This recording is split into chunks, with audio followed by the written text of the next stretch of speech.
हरि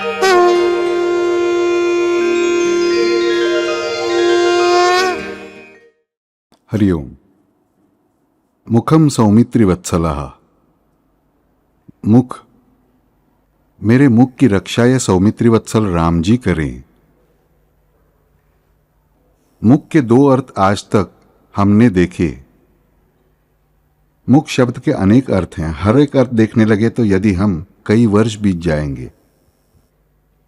पर मुख शब्द का एक अत्यधिक बहुत ही अलग अर्थ भारतीय ऋषिमुनि जानते थे, और वो है,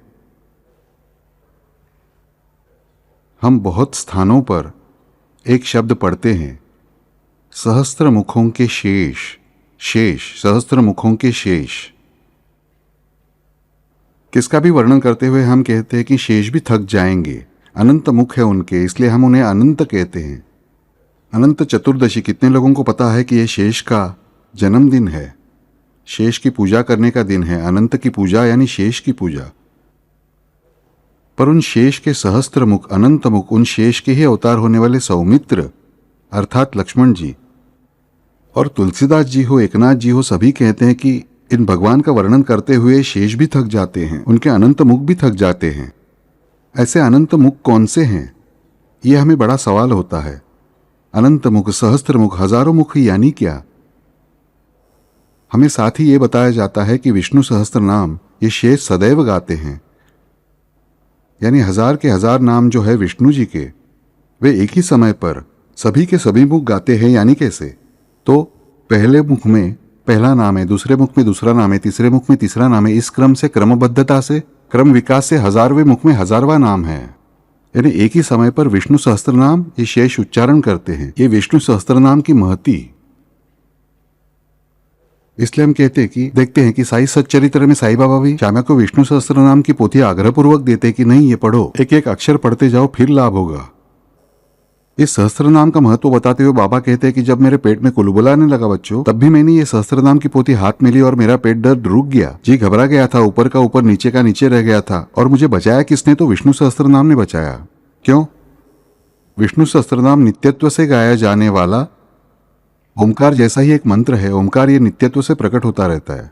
गायत्री मंत्र नित्यत्व से चल रहा है, उसी तरह विष्णु सहस्त्रनाम नित्यत्व से चल रहा है, क्योंकि ये जो शेष है उनके हजारों मुख हर एक नाम हर पल गाते रहते हैं। यानी हर पल संपूर्ण विष्णु सहस्त्रनाम कहा जाता है। इस पर ध्यान देना। एक ही शेष सारे हजार के हजार नाम एक ही समय पर लेते हैं। फिर ऐसे हजार मुख, सहस्त्र मुख, अनंत मुख कौन से हैं? तो हमारे शरीर में, हर एक मानव के, हर एक प्राणी के शरीर में एक विशेष रचना इन भगवान ने की है, जिसे हम आज के विज्ञान में रिसेप्टर सिस्टम कहते हैं। रिसेप्टर सिस्टम, रिसेप्टर सिस्टम यानी क्या हिंदी में? तो रिसेप्शन यानी स्वीकार करना, यानी स्वीकार करने वाली यंत्रणा। रिसेप्टर सिस्टम यानी स्वीकार करने वाली यंत्रणा, कि ये जो किसी को स्वीकार करती है, जो ज्ञान को स्वीकार करती है, जो पंच ज्ञानेंद्रियों के लिए स्वीकार करने का काम करती है अथवा उनके भीतर स्वीकार करने का काम करती है, वे रिसेप्टर्स। इतना ही नहीं, यानी कैसे तो हमारे शरीर पर स्किन है, जो हमारी चमड़ी है, उसमें कई स्पर्श स्वीकारने वाले रिसेप्टर्स हैं, यानी स्वीकारक हैं। छोटे छोटे होते हैं वे, यानी वे हमारी नर्व जो होती है उनके छोटे से सिरे, वे स्वीकारक है, यानी रिसेप्टर्स हैं। स्किन में रिसेप्टर्स हैं, इसलिए हमारे स्किन पर स्पर्श हुआ तो हमें स्पर्श का ज्ञान होता है। तो लेप्रेसी जैसे बीमारी में ये स्वीकारक जो हैं, रिसेप्टर्स जो हैं, वे डिस्ट्रॉय हुए होते हैं, वो स्पर्श नहीं समझता। ये वैसे रिसेप्टर्स जो हैं वे हर एक सेल में हैं। मानव की सेल हो, प्राणी की सेल हो या वनस्पति की सेल हो, उस हर एक की एक मेम्ब्रेन होती है, एक वॉल होती है बाहर सेल को। सेल का कवरिंग है सेल का। उस सेल की कवरिंग में ऐसे हजारों रिसेप्टर्स है, यानी स्वीकारक हैं। ये स्वीकारक क्या करते हैं? तो कोई भी अन्न पदार्थ या विष को भीतर लेना है या नहीं, ये तय करते हैं। यानी क्या? तो ये स्वीकारक यानी एक्चुअली ये मुख है। उस सेल के भीतर क्या लेना है, इस शरीर के भीतर में कौन सा स्पर्श स्वीकारूं। कान में सुनने के लिए रिसेप्टर्स हैं, आंखों में प्रकाश के लिए रिसेप्टर्स हैं, जीभ में स्वाद के लिए रिसेप्टर्स हैं, स्वीकारक हैं। यानी मेरे शरीर के बाहर से, शरीर के भीतर जो संपूर्ण देह दिखाई देता है मेरा, उसके बाहर से उसके भीतर जो कुछ लेना है उसे चुनने का, स्वीकार करने का काम ये स्वीकारक यानी रिसेप्टर्स करते रहते हैं। वही मेरे शरीर की छोटी प्रतिमा होने वाले जो मेरे शरीर की प्रत्येक सेल है, उस सेल से बाहर यानी मेरे खून में, मेरे रक्त रस में जो कुछ है उसे लेना है या नहीं लेना, और लेना है तो कितना और कितना नहीं लेना, यह तय करने का काम ये रिसेप्टर्स यानी ये सेल्स के कवरिंग्स के, सेल के आवरण के रिसेप्टर्स यानी स्वीकारक यंत्रणा करती है। यानी ऐसे हमारे शरीर में कितने रिसेप्टर्स होंगे? हर एक सेल में हजारों रिसेप्टर्स हैं। यानी हमारे पूरे शरीर में अनंत रिसेप्टर्स हैं, अनंत स्वीकारक हैं। और ये अनंत स्वीकारक यानी इन शेष के अनंत मुख, और यहां ये जो राम रक्षा का वर्णन कर रहे बुध कौशिक ऋषि, मैंने पहले ही बताया कि ये बुध कौशिक है। ये शरीर कोश भी अच्छी तरह जानते हैं, उनका शरीर कोश का ज्ञान भी अत्यंत सुंदर है। हम जैसे एक एक अंग देखते जाएंगे वैसे समझेगा कि इनका शरीर रचना शास्त्र का ज्ञान अति उत्कृष्ट होना चाहिए। और इसलिए हमें स्पष्ट रूप से बताते हैं कि मुखम सौमित्री वत्सला, ये जो मेरी रिसेप्टर सिस्टम है, ये जो मेरी स्वीकारक सिस्टम है, स्वीकारक सिस्टम है मेरे शरीर की, उसकी रक्षा कौन से राम जी करें? तो सौमित्री वत्सल राम जी करें। लक्ष्मण जी कैसे हैं? सौमित्र कैसे हैं? सुमित्रा जी कैसी हैं? तेन त्यक्तेन भुंजिता। और ये सबसे महत्वपूर्ण प्रिंसिपल हमारे शरीर में इन रिसेप्टर्स के पास होता है, स्वीकारक सिस्टम के पास होता है। तेन त्यक्तेन भुंजिता। यह हमारे शरीर में होने वाले रिसेप्टर्स, इन सेल में होने वाले रिसेप्टर्स, मुझे कहना है, ये किसे स्वीकार करते हैं अथवा किसे त्यागते हैं, एक्सचेंजेस करते हैं। वे किसी को भी स्वीकार करते हैं, यानी केवल स्वीकार नहीं करते, एक चीज को त्यागते हैं और स्वीकार करते हैं। और स्वीकार की चीज खुद के लिए नहीं रखते, बल्कि उस सेल के भीतर अथवा सेल के बाहर छोड़ने का काम फिर से करते हैं। यानी तेन त्यक्तेन भुंजिता, ये किसी भी अर्थ से आप लीजिए, ये तत्व मनुष्य के शरीर में, हमारे शरीर में जो रिसेप्टर्स हैं, जो ये स्वीकारक सिस्टम है, उसमें पूरी तरह सुदृढ़ है। और हमारे हर एक सेल में होने वाले स्वीकारक जो है, रिसेप्टर्स जो हैं, ये किसी को स्वीकार करते समय किसी को त्यागते हैं और स्वीकार की चीज खुद के लिए नहीं रखते हुए का विनियोग पूरी तरह सेल के भीतर के कार्य के लिए ही अथवा सेल के बाहर कुछ चीज डालने के लिए ही किया जाता है। फिर हमें समझेगा कि तेन त्यक्तेन भुंजिता, उसे त्याग कर उसका उपभोग करें। ये प्रिंसिपल हमारे शरीर में, इस मानव के शरीर में, वनस्पतियों के शरीर में, प्राणियों के शरीर में भी विद्यमान है। और ये जो तत्व है ना, वही वे शेष हैं। वे अनंत मुखों से विष्णु सहस्त्रनाम गाते रहते हैं सदैव, वही वो। क्यों? विष्णु सहस्त्रनाम क्या है? उचित का स्वीकार और अनुचित का त्याग। उचित का स्वीकार और अनुचित का त्याग यानी विष्णु सहस्त्रनाम। और इसके हमने इतने नाम देखे, हर एक स्थान पर हमने क्या सीखा, क्या उचित है और क्या अनुचित है। और उचित जो है उसे उचित तरह कैसे लें, जो अनुचित है उसका उचित प्रकार से त्याग कैसे करें। ये स्वीकारना, ये समझाने वाला नाम यानी विष्णु सहस्त्रनाम। क्योंकि विष्णु सहस्त्रनाम यानी विष्णु जी के अनंत गुण। इस कारण हमें समझना चाहिए कि हमारी प्रत्येक सेल में यह गुणधर्म है कि उचित ग्रहण करें और अनुचित का त्याग करें उचित मार्ग से। हम अनुचित मार्ग से त्यागते हैं तब भी प्रॉब्लम है। देखिए, आपने खाया हुआ अन्न है, वो मलद्वार के मार्ग से बाहर फेंक सके तो ठीक है, पर वो उल्टी से जब नाक मुंह से बाहर निकलता है तब क्या होता है? तकलीफ होती है हमें। यानी बाहर निकालना आवश्यक है क्योंकि वो अपाचित अन्न है, लेकिन वो अनुचित मार्ग से बाहर आया इसलिए तकलीफ हुई।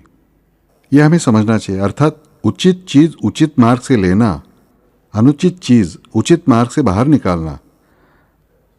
इतना ही नहीं बल्कि उचित चीज अनुचित मार्ग से न लेना और अनुचित चीज उचित अथवा अनुचित किसी भी मार्ग से न लेना, ये चारों प्रकार के कार्य यानी तेन त्यक्तेन भुंजिता।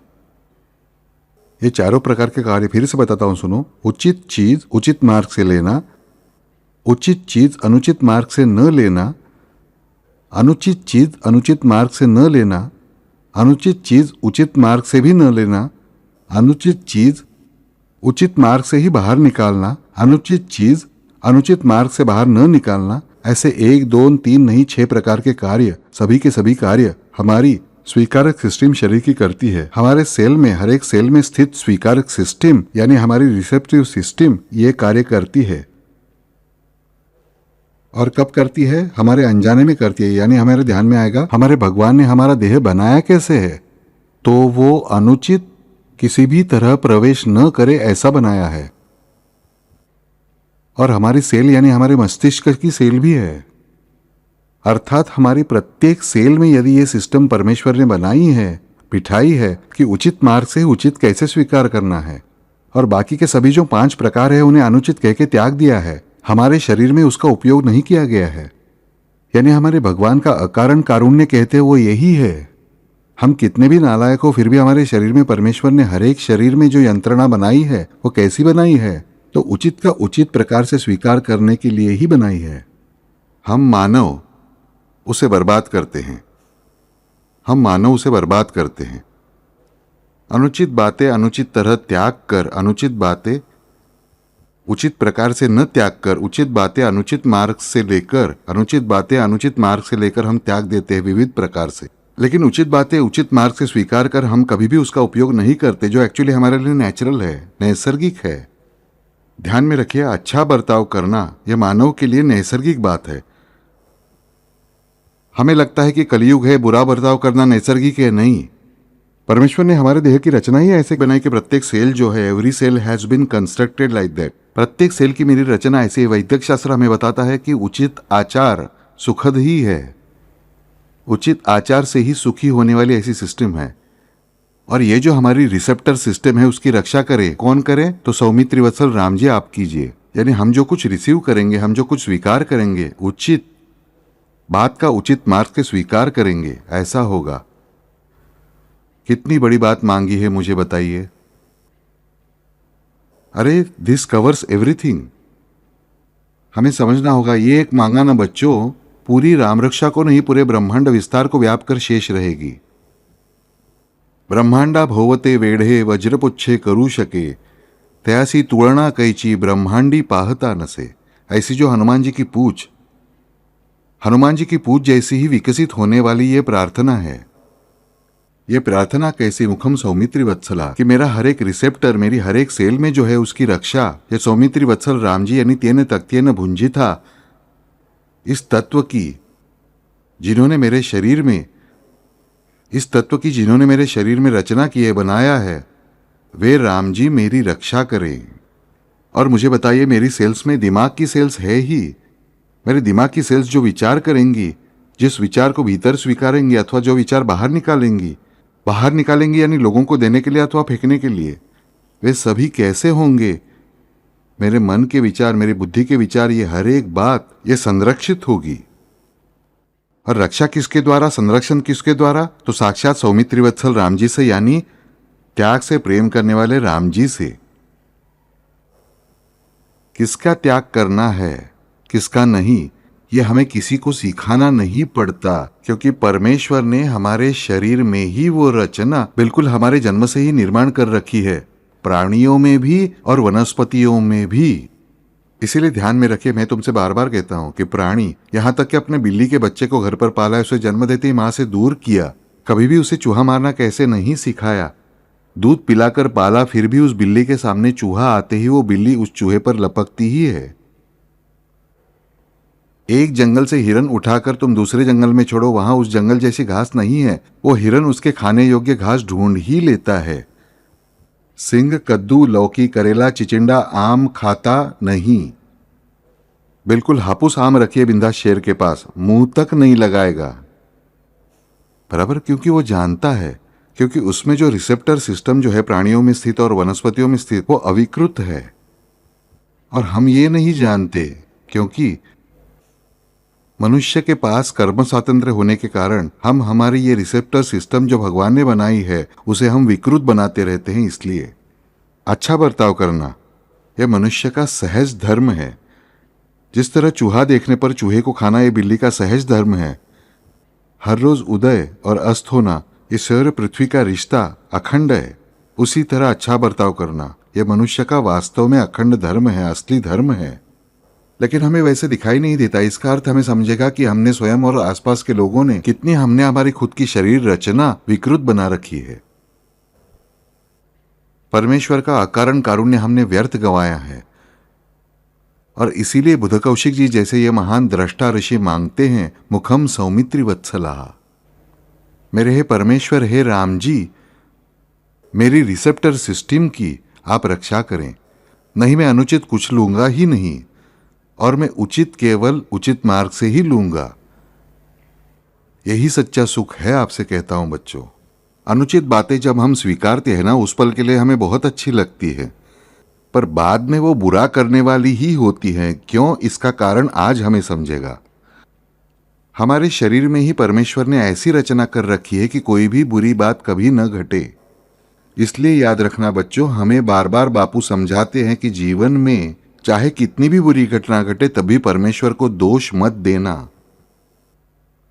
हर एक के शरीर में भी उसके शरीर के अनुसार जो भी उचित है उतना ही स्वीकारने की सिस्टम हर एक कोशिका में उसने जन्म से ही दी हुई होती है, जन्म से ही दी हुई होती है। ये ध्यान में रखना। और अगर ये उसने इतना कुछ किया है तो जिम्मेदारी हमारी है। तो बच्चों, ये गलती जीवन में कभी मत करना। जीवन में कुछ भी हो जाए, कितना भी बुरा घटित हो जाए, तब भी परमेश्वर पर उसका दोष मत मढ़ना। पहली बात याद रखना कि ये मेरे पूर्व जन्म के किसी न किसी गलत कर्म का फल मुझे मिल रहा है, परंतु मेरे परमेश्वर यदि मेरे हैं, अगर मैं उनका हूं, तो मेरे पीछे खड़े होकर मुझे इस संकट से अवश्य ही निकालेंगे। कम से कम उस संकट को पार करने का, मात देने का, वो दुख सहने का सामर्थ्य मुझे वे ही देंगे। इस रिसेप्टर सिस्टम की रक्षा करना ही मानव का प्रमुख कर्तव्य है। देखिए, सादी सी बात है, मैंने पहले भी तुमको एक बहुत प्रचलित किस्सा कहा था, सादी कहानी है कि एक मछली बेचने वाली महिला होती है जो मार्केट जाती है रोज की तरह, और उस दिन किसी कारण से रास्ता बंद था, आंदोलन था, या मान लीजिए किसी तरह का दंगा या कुछ हुआ था, और वो अपने गांव वापस नहीं जा पाती बेचारी। तो वो उसकी एक दोस्त बाजू में फूल बेचने वाली उसके घर ठहरती है रात को, पर उसे रात भर नींद नहीं आती। वो कहती है क्यों, पता नहीं क्यों। थोड़ी देर बाद बाहर जाती है, चूहे की खड़खड़ की आवाज आती है, उसकी टोकरी बाहर रखी होती है। कहीं टोकरी तो नहीं कुतर रहा है ना चूहा। वो बाहर जाकर देखती है तो उसे जिस पल उसे मछली की गंध आती है, उसे बहुत अच्छा लगता है, फिर आकर सो जाती है। अब इसका अर्थ मछली का धंधा बुरा और फूलों का धंधा अच्छा, ये इसका अर्थ नहीं है। ये तो बस लाक्षणिक अर्थ की कहानी है। जिस बात की मैं आदत डालता हूं वो मुझे अच्छे लगने लगती है। और आदत डालना यानी क्या, हमें सीखना चाहिए कि मेरी जो रिसेप्टर प्रणाली है उसे हम आदि बनाते हैं। आदत किसे लगती है? मानव को नहीं लगती। आदत मन को लगती नहीं, आदत बुद्धि को लगती नहीं, आदत लगती है इन रिसेप्टर्स को, यानी मेरे स्वीकारक को। हमें पता है कि मॉर्फिन, हेरोइन वगैरह सब एडिक्टिंग ड्रग्स हैं, हमें जिन्हें कहते हैं मादक द्रव्य। ये मादक द्रव्यों के रिसेप्टर्स हमारे शरीर में बनते हैं, और जैसे ही बरसों या महीनों तक या ब्राउन शुगर सिर्फ 8 दिन तक ही ली तो 9वें दिन हमें आदत लगती है। क्या होता है? ये रिसेप्टर्स बन जाते हैं, और ये रिसेप्टर्स फिर जिस पल वो मादक द्रव्य शरीर को नहीं मिलता, जिस क्षण वो मादक द्रव्य शरीर को नहीं मिलता, उसी क्षण ये रिसेप्टर्स बगावत कर उठते हैं। हमें चाहिए चाहिए चाहिए। ये इतनी ज्यादा बगावत करते हैं कि देखिए हमारा पेट बगावत करता है, भूख लगी है, और हम हैरान हो जाते हैं, हमें कुछ नहीं सूझता। तो ये कम से कम 10-12 हजार गुना से क्रेविंग करते हैं, चिल्लाने लगते हैं कि हमें चाहिए, मादक द्रव्य चाहिए। वो मनुष्य परवश होकर, विवश होकर वो मादक द्रव्य लेने स्वीकारने को तैयार हो जाता है। तो हमें यह आदत क्यों लगी? हमारे जीन्स रिसेप्टर्स को उस काम के लिए नियुक्त नहीं किया था, हमने उन्हें आदत डाल दी। तो आदत किसे लगती है? तो इन रिसेप्टर्स को लगती है, इन स्वीकारकों को लगती है। ये ध्यान में रखना। यानी क्या, बेसिकली मुझे अपनी बुद्धि का सही उपयोग करके मैक्सिमम प्रयास करना चाहिए कि उचित क्या है और अनुचित क्या है, मेरी बुद्धि को पता ही है। प्रयत्नपूर्वक उचित ही ग्रहण करें और अनुचित का त्याग करें। मैं मनुष्य हूं, गलती हो सकती है, पर जब मैं प्रयास करता हूं तब जान लो मेरे रिसेप्टर्स को वो सब चीजें मैंने गलत ले भी ली, तब भी उसकी आदत नहीं लगती। We do not get addicted. हम उसके आदी नहीं बनते, हमारी आदत, हमारी लत नहीं बनती। देखिए, कई लोग मैं देखता हूं अलमारी को ताला लगाया, घर को ताला लगाया, चाबी घुमाई, एक बार खींच कर देखा, फिर दोबारा चेक किया, तीसरी बार चेक किया, फिर पलटे और फिर एक बार खींच कर देखा, फिर 2 कदम आगे चले, फिर से लौट आए, फिर से चेक किया। कुछ लोग तो सीढ़ियां उतर कर नीचे जाते, अरे ठीक से ताला लगाया है नहीं, फिर ऊपर लौट आते हैं। क्यों ऐसा होता है मुझे बताइए? डर की वजह से। डर की भी आदत मैंने डाल दी मन को, डर की आदत लगाई। एक बहुत अहम मेडिकल एक्सपेरिमेंट है, पाउलोज एक्सपेरिमेंट जिसे हम कहते हैं, कंडीशनिंग रिफ्लेक्स। कंडीशनिंग यानी आदत डालना, आदि बनाना। एक रशियन साइंटिस्ट थे पाउलो नाम के, उन्होंने एक अच्छा एक्सपेरिमेंट किया। उन्होंने एक कुत्ता पाला, उसे बड़े केज में, अच्छे बड़े केज में रखा और उसे खाना देते थे, उसका पसंदीदा, और उस पसंदीदा अन्न के साथ वो अन्न जिस क्षण उसके केज में जाता, उस क्षण एक बेल का बजर बजाते थे। ऐसा उन्होंने लगातार कुछ दिनों तक करने के बाद उन्होंने एक दिन देखा कि अन्न की थाली न सरकाते हुए सिर्फ बेल बजाए तब भी उस कुत्ते की लाल टपकने लगती थी।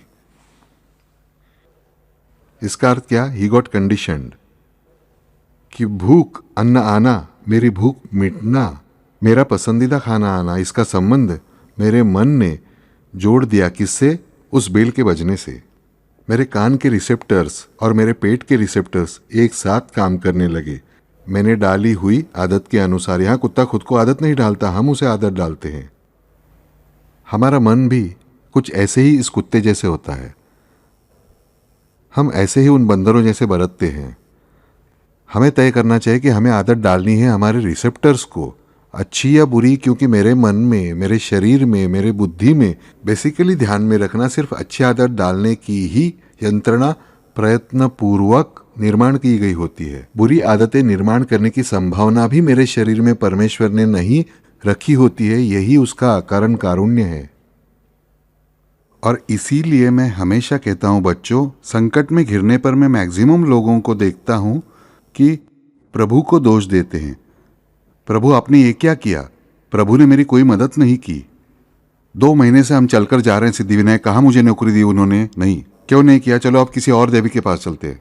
उसने भी कुछ नहीं किया तो और देवियां होंगी, उन्हें खोजेंगे हम प्रभु को दोष देते। याद रखना, पहले से ही आपके पास पुण्य कम है, ऊपर से परमेश्वर की निंदा, ये पाप है।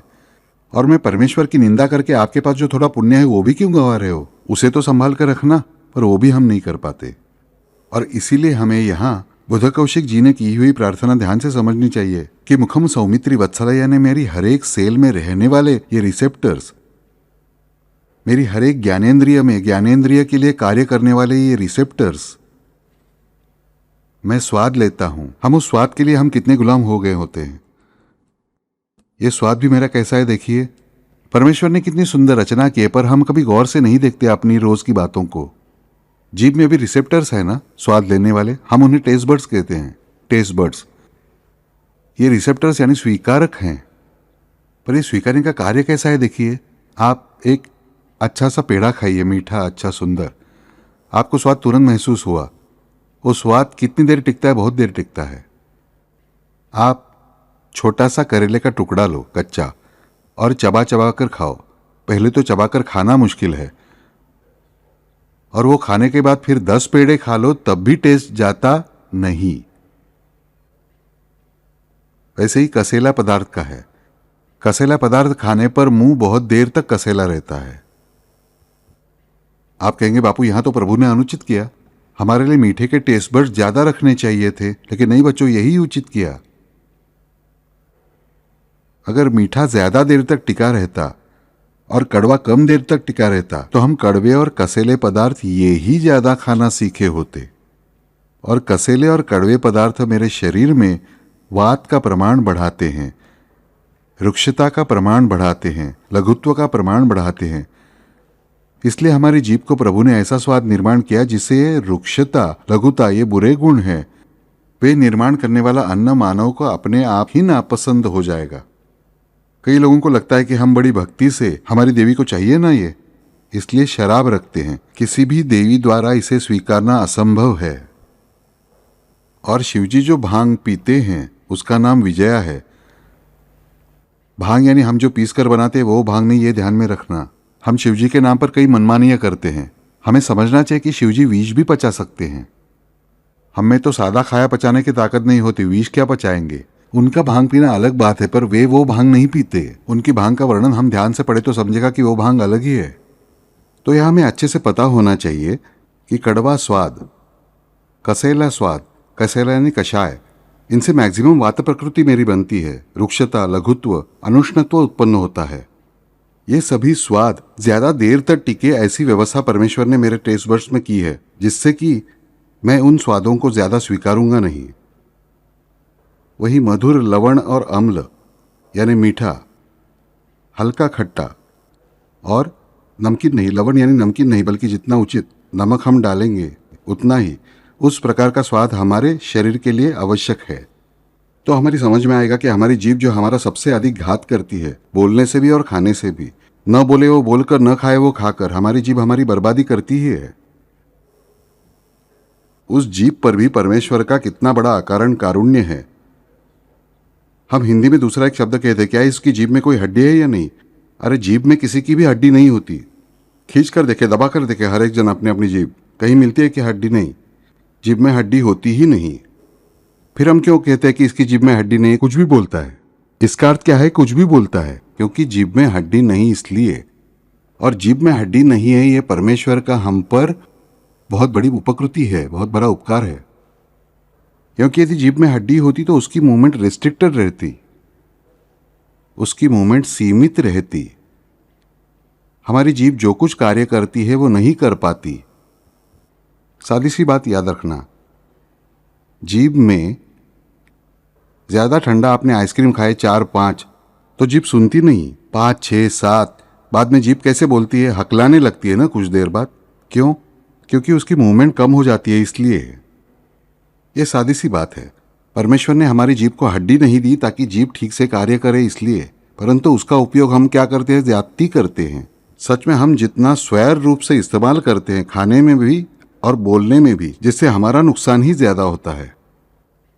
तो इस जीभ में जो रिसेप्टर्स हैं, जो ये स्वीकारक सिस्टम है, परमेश्वर ने समझ के बनाई है ताकि हमारे देह यानी शरीर, बुद्धि, मन के लिए उचित ही प्रकार का अन्न मैं ग्रहण कर सकूं, जो अनुचित वो करने की इच्छा ही मेरे मन में उत्पन्न न हो।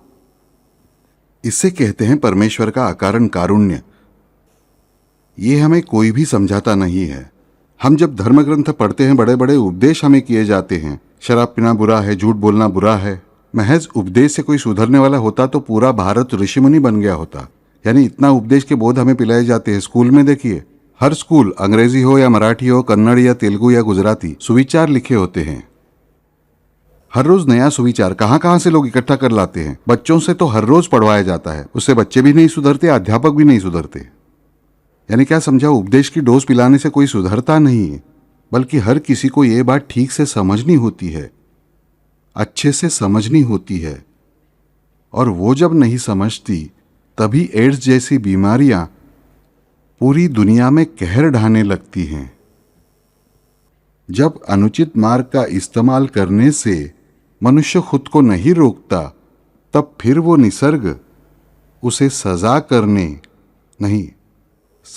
नहीं, उसे रोकने के लिए सिद्ध हो जाता है। वो धाक दिखाता है, डर दिखाता है, फिर भी उस डर को जो नहीं मानता तब वो उसका शिकार हो जाता है।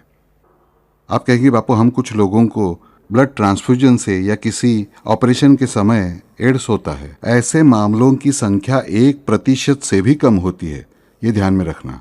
जिसे एड्स हुआ है वो बहुत बार ये गलत बातों से ही हुआ होता है, ये हमें समझना चाहिए। गरीब बेचारे कुछ मासूम लोगों को ऑपरेशन या ब्लड डोनेशन से हो सकता है, उसका भी प्रमाण आजकल बहुत कम हो रहा है।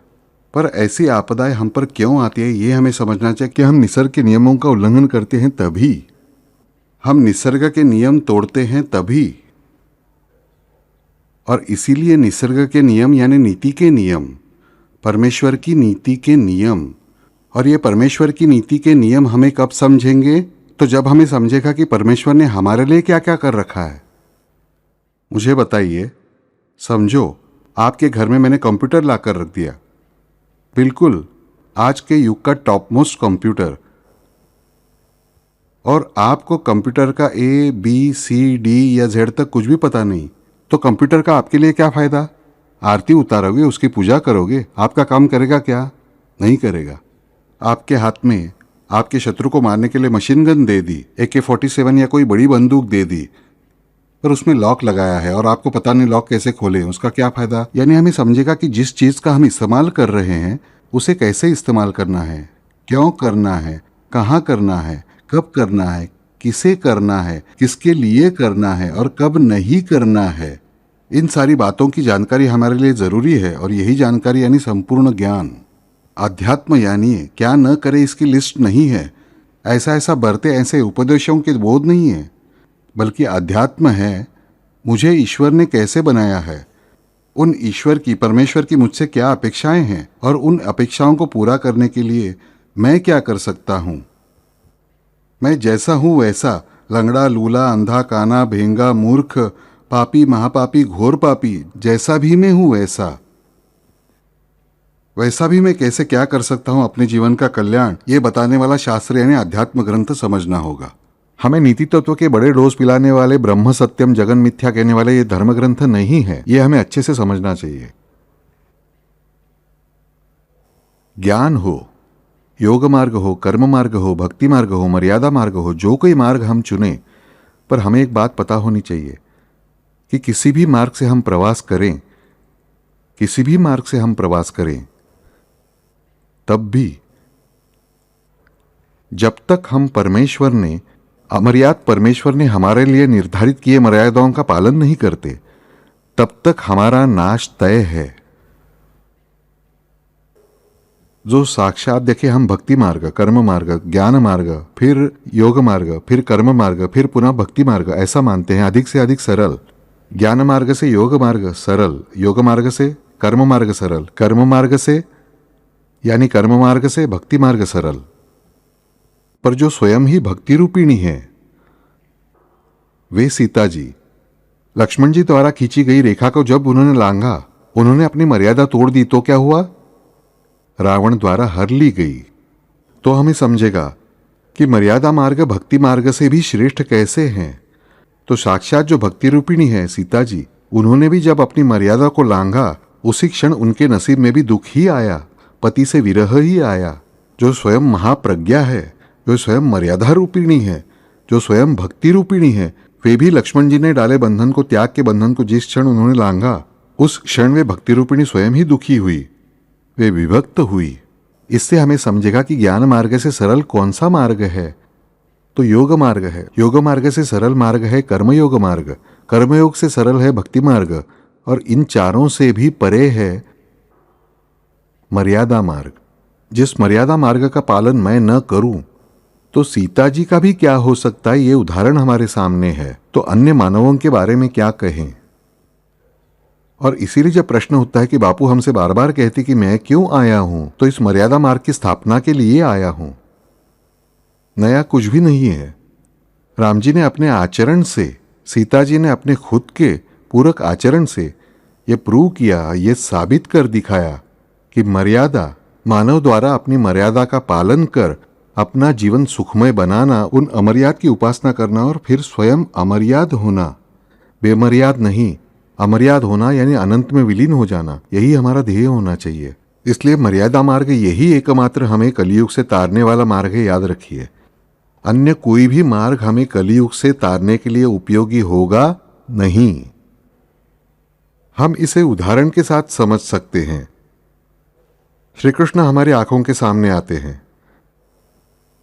दो कार्यक्षेत्र थे उनके, एक था गोकुल और एक द्वारका। मैंने पहले ही कहा था, द्वारका को श्री कृष्ण ने डुबो दिया क्योंकि द्वारका के यादवों ने मर्यादा का अतिक्रमण किया।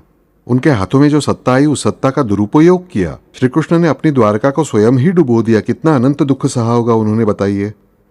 अपने ही लोगों को डुबोने के दुख जितना दुख नहीं है, पर उन्होंने उसे सहा। पर गोकुल कभी भी नहीं डूबा, क्योंकि गोकुल का हर भक्त ये मर्यादा का पालन कर रहा था। और उनकी मर्यादा क्या थी? गोकुल के बाहर न जाना। जब अक्रूर जी ने उन्हें धमकी दी कि वे श्री कृष्ण को लेकर गोकुल छोड़कर जा रहे हैं, तब उन्होंने कहा हम नहीं गोकुल छोड़ेंगे, हम यही रहेंगे। यानी हम परमेश्वर द्वारा निर्धारित मर्यादा का अतिक्रमण नहीं करेंगे। इसलिए हमें कहा जाता है कि वृंदावन यानी गोकुल ये नित्य है। वहीं द्वारका को श्री कृष्ण ने अपने देह विसर्जन से पहले ही डुबो दिया। हमें तय करना है, हमें द्वारका में रहना है या गोकुल में रहना है।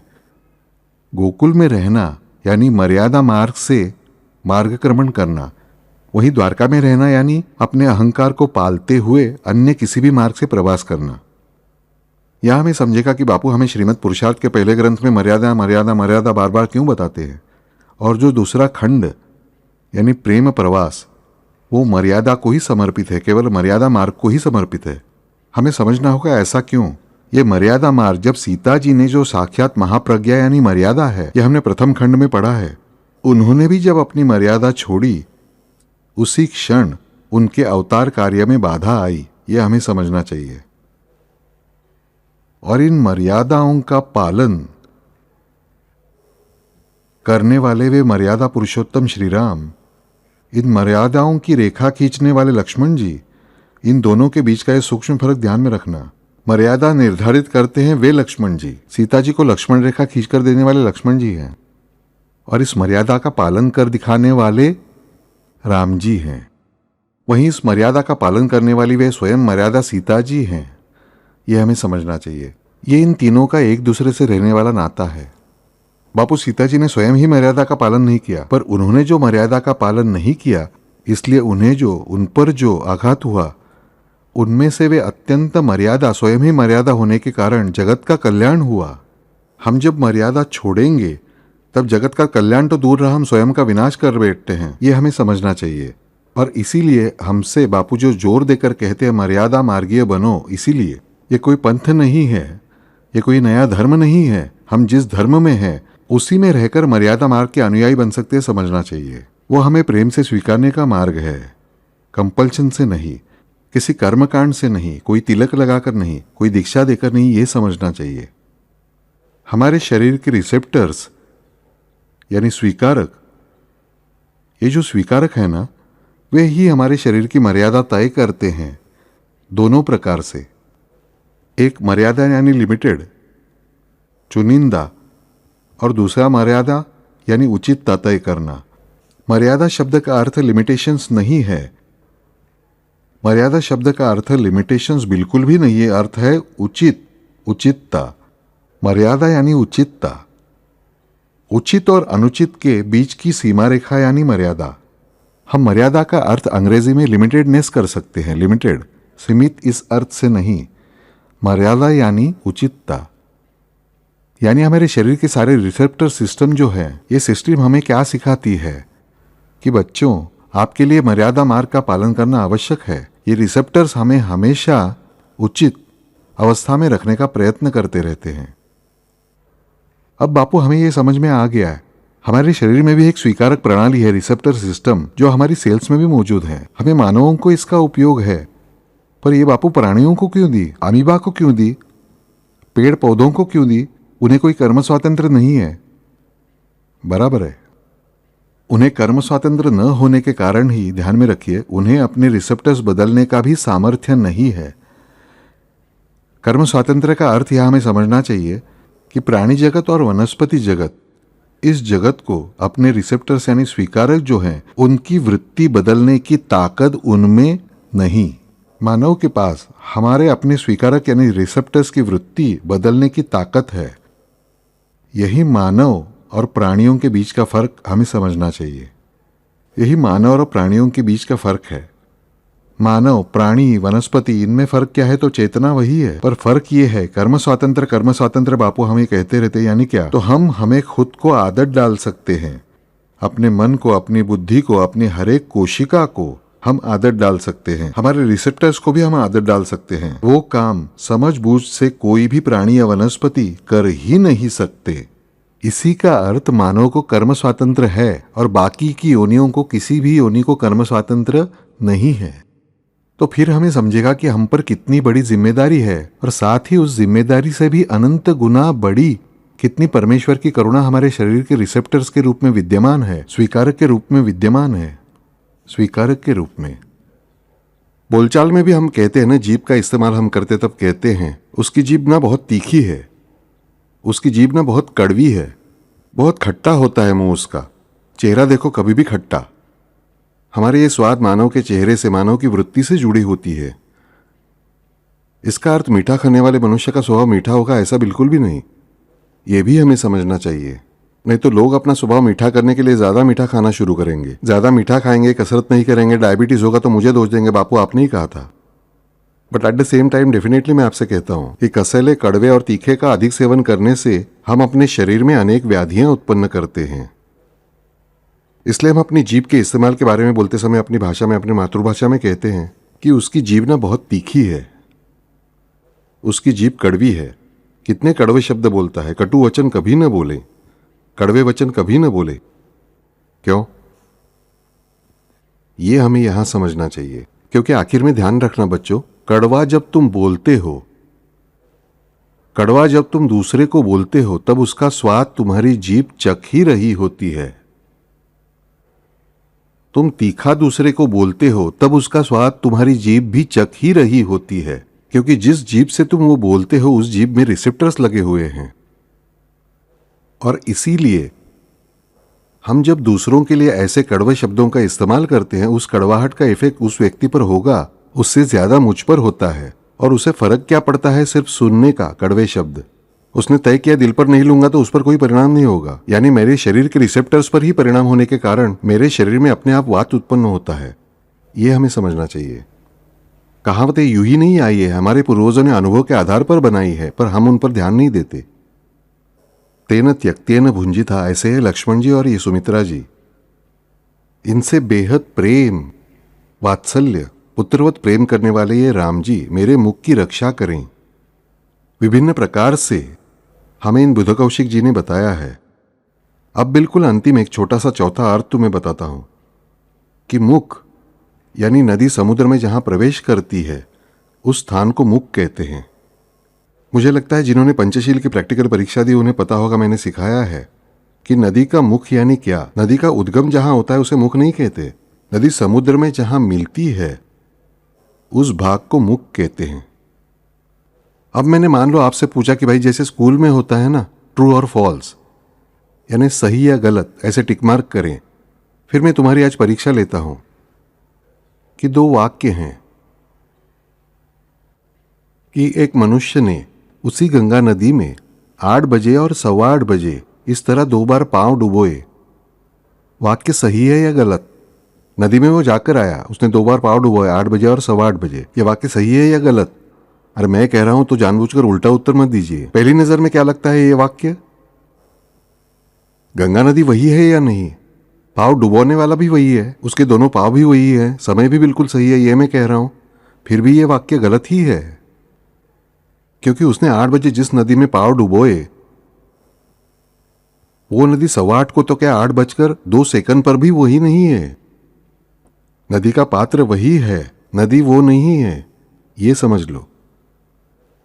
हमें पहले ये समझना होगा कि गंगा का पात्र वही है, नदी क्षण क्षण में बदल रही होती है, क्योंकि हर क्षण गंगा जी कहां जाती है? उसमें मिलने के लिए, उसी में समाकर उसी के समान हो जाने के लिए। यह समझ लो। यानी छोटे से धारा स्वरूप में जन्म लेने वाली ये गंगा जी आगे चलकर प्रचंड रूप धारण करती है, और प्रचंड रूप धारण करके वे क्या करती है? वे समुद्र में विलीन हो जाती है, स्वयं ही समुद्र बनकर रह जाती है। यानी अपनी मर्यादा यानी अपना पात्र वे निभाती हैं और उस समुद्र में विलीन होती है और अमर्याद बन जाती है। ठीक वैसे ही हमारी परमेश्वर में विलीन होने की जगह यानी मुख, ये जीवात्मा जो है हमारा, उस जीवात्मा का शिवात्मा से, परमात्मा से होने वाला मिलन, उस मिलन की जो जगह संकेत स्थल है, जैसे प्रेम करने वाले दो कहते हैं आज चौपाटी पर मिलते हैं, उनका वो संकेत स्थल है। वैसे ही जीवात्मा और परमेश्वर की भेंट का संकेत स्थल यानी मुख। उस मुख की रक्षा कौन करेगा? लक्ष्मण जी के सिवा कोई नहीं, सीता जी के सिवा कोई नहीं, राम जी, हनुमान जी के सिवा कोई नहीं। ये सभी के सभी एक साथ जहां आते हैं वे यानी सौमित्री वत्सल राम जी ही केवल हमारी रक्षा कर सकते हैं कि जीवात्मा और परमात्मा के मिलन का संकेत स्थल जो है उसकी रक्षा वे राम जी ही करते हैं। कौन से राम जी? सौमित्री वत्सल राम जी करते हैं, क्योंकि ये संकेत स्थल परमेश्वर के पास नहीं है। मेरे जीवात्मा की परमेश्वर से होने वाली भेंट कहीं बाहर नहीं होती, ये मुझे समझना चाहिए। वो होती है मेरे अंतरंग में, मेरा अंतरंग, जिसे मैं अंतःकरण चतुष्टय कहता हूं, वो अंतःकरण चतुष्टय यानी मेरा मन, चित्त, बुद्धि और अहंकार, ये चारों जब पूरी तरह उन्हीं के प्रेम से भरकर बहने लगते हैं तो वो अंतःकरण चतुष्टय चतुष्टय न रहकर एकरूप होता है। वो सिर्फ अंतःकरण नाम से जाना जाता है। मेरा मन अलग नहीं रहता, चित्त बुद्धि अलग नहीं रहते, अंतःकरण सब एक ही हो जाता है। यानी क्या? मन, प्राण और प्रज्ञा एकरूप हो जाते हैं। हमने प्रथम खंड में देखा कि मन, प्राण, प्रज्ञा एकरूप हुए, यानी त्रिपुरासुर कली का नाश हुआ, त्रिपुरारी त्रिविक्रम चिन्ह प्राप्त हुआ हमें। यानी मुझे मेरे परमेश्वर मिल गए, मिले नहीं, भेंट हुई। जीव का शिव से मिलन हुआ। यही कहीं हमारे बाहर किसी अंतरिक्ष में नहीं घटता, यह हमें समझना चाहिए। यह हमारे ही अंतःकरण में घटित होता है। जब यह अंतःकरण में उत्पन्न हुई गंगा समान पवित्र नदी यानी भक्ति की नदी, परमेश्वर के प्रति के प्रेम की नदी बहने लगती है। रास्ते में कई नाले उसमें मिल जाते हैं, वे गंदगी से भरे होते हैं, पर उन्हें लेकर वो तेजी से केवल उसकी दिशा में बहती रहती है ना, तब वो उसे जाकर मिलती ही है। और वो मिलने का स्थान, संकेत, वो गंगा नदी का मुख है, अर्थात मेरी प्रेम गंगा का मुख। उस मुख की रक्षा वे सौमित्री वत्सल राम जी ही करते हैं। बुध कौशिक जी ने क्या मांग नहीं रखा आपके लिए बच्चों, ध्यान में रखें। इसलिए मैं बार बार कहता हूं कि हर गुरु पूर्णिमा पर चाहे उतने साल भर राम रक्षा कहें, घोर कष्टोद्धरण कहे, नहीं कहना है स्तोत्र जय जय राम कृष्ण हरि का जाप करें और हमारे बापू को गुरु पूर्णिमा की भेंट के रूप में वो दे। मैं कोई आपका पुण्य खाने नहीं बैठा हूं, ध्यान में रखें। क्योंकि ये बुध कौशिक ऋषि जो राम रक्षा लिखते हैं ना, वो यहाँ हम आज सुनते हैं, समझता है कितनी महान है ये राम रक्षा, यानी लय भारी, इतना पता चलता है बच्चों, पर वो कितनी महान है ये आज हम अनुभव कर रहे हैं। क्या मांग मांगी है, इतनी सुंदर उत्कृष्ट मांग अन्य किसी ने मांगी होगी, मुझे पता नहीं, मुझे पता नहीं, आपको पता हो तो आपको पता।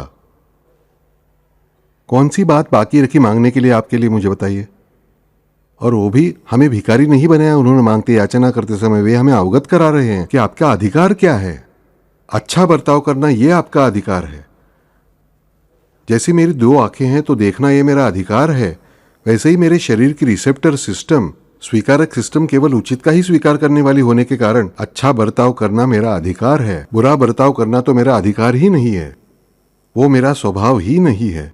किसी भी मानव का बुरा बर्ताव करना यह स्वभाव हो ही नहीं सकता। वो उसने निर्माण की हुई विकृति है, ये उसे पहचानना चाहिए। और वही पुरुषार्थ की आवश्यकता होती है कि मैं परमेश्वर ने जो दिया है उसी का उपयोग करूंगा, मैं परमेश्वर ने दी हुई बातों का विकृत इस्तेमाल करूंगा नहीं। हरिओम।